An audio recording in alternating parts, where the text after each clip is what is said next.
Hello everyone. Earlier on I was doing a tea and overtones segment and I read a quote and I thought this is so appropriate. Not all of you will get to the tea and overtones, so I wanted all of you to hear this quote. It's one from Carlo Petrini, and Carlo Petrini was the founder of the slow food movement. He said, "It's useless to force the rhythms of life. If I live with the anxiety to go fast, I will not live well. My addiction to speed will make me sick. The art of living is about learning how to give time to each and everything. If I have sacrificed my life to speed, then that is impossible." Ultimately, slow means to take time to reflect. It means to take the time to think. With calm, you arrive everywhere. And I thought that that was so appropriate for all that we're doing. This idea of slowing down or finding our own rhythm, not getting caught up in others' rhythms, but just to find our own personal rhythm in all that is going on right now. It's so easy to lose that sense. And there was another quote that I also read as well that I wanted you to hear, which is from Lao Tzu, which is, "Who can wait quietly while the mud settles? Who can remain still until the moment of action?" And this related more to our spiral wave segments, where we kind of look at the foundational principles of Tai Chi Chuan and Qigong. And as we stand and do the movements, it's a question of just letting the energy settle so that we're not so up here in our heads. So hopefully today's instruments will allow you to slow down and reach that place of calm and find that moment of stillness that afterwards you can then act, but act in a centered way from that calm place. So the instruments we're playing today are familiar ones to you. We're going to play the Koshi chimes, starting off with their very lilting melodies, really beautiful. And then I'm going to play another kind of percussion instrument, the ocean drum. Now, one of the feedback that I consistently get about the ocean drum is that people feel scrubbed from the inside. So if there's any disturbances you've been experiencing or any kind of out of balance energies, any stuck places in your body, just allow the sound of the ocean drum just to wash through you and clean those out so that you can come back into a really wonderfully balanced place. And then at the end of the ocean drum, we'll come back to the lilting melody of the Sansula. So we'll start off very softly, we'll then kind of go into more of a cleansing action, and then we'll end it with the Sansula.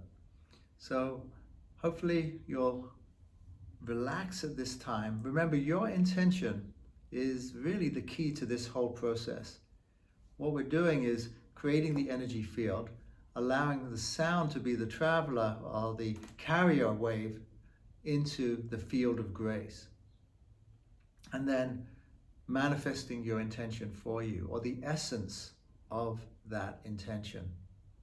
Remember, what's behind what you're asking for is really more important. Sometimes we get attached to the form of things, and what we want to do is really what is behind that. What do we really, really want for ourselves?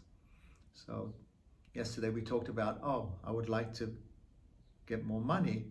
And of course, we can place that into the light for the highest good. We can have that as our intention, and again, for the highest good, allow the sound to carry that into the field of grace. But perhaps what we really, really want is security. The security that's behind that. So perhaps that security can come in another form. and will be equally or even more satisfying for us and much more for our highest good. So that's kind of the idea with this, and we can talk about that from any level of a job or a relationship or even our health. Just like what is behind all of that? And it's worthwhile to go deeper, and I want to make this a continual theme for this, and try and take just a little deeper cut each time so that you can get the maximum benefit from your intention. So again, what's key to this is the energy field. And I actually have a 4-layer energy field for myself.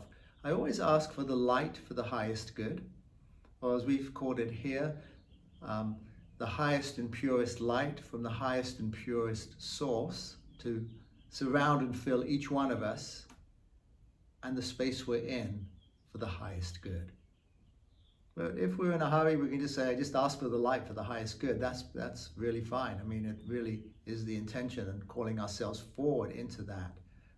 And this light, we can call it the light of the Holy Spirit, the light of the Christ, or just the light. And again, the highest and purest light that's in existence. So that's number one. Number two is that I always like to ask for this inner guide that's inside of each one of us on the planet that we need to call forward through our loving, called the mystical traveler consciousness. Of course, it can go by many names. Sometimes we say the inner master, and maybe in other traditions it has other names as well. But for us, it's really, or for me personally, it's the mystical traveler consciousness. And so we ask for that loving consciousness to come forward from within each of our hearts and guide us on our inner journey into who we truly are and beyond for our highest good. So that guide can take us where we need to go as we let go of the cares of this world and travel on the inner path into the inner sound, the unstruck sound, that in India they call the anahata nad. The unstruck sound, the one that really emanates from spirit or from God, the word as it's called in the Bible.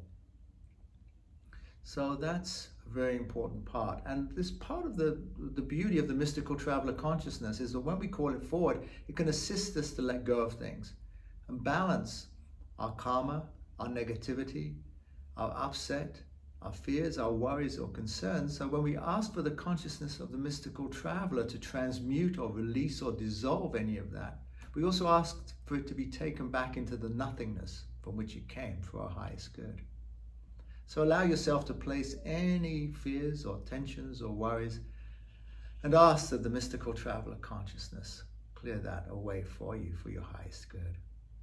You can see that I just took a deep breath. Something released inside of me. I don't know what it was. I don't even care. I just know that there's more spaciousness now inside of me because I just took the time to ask.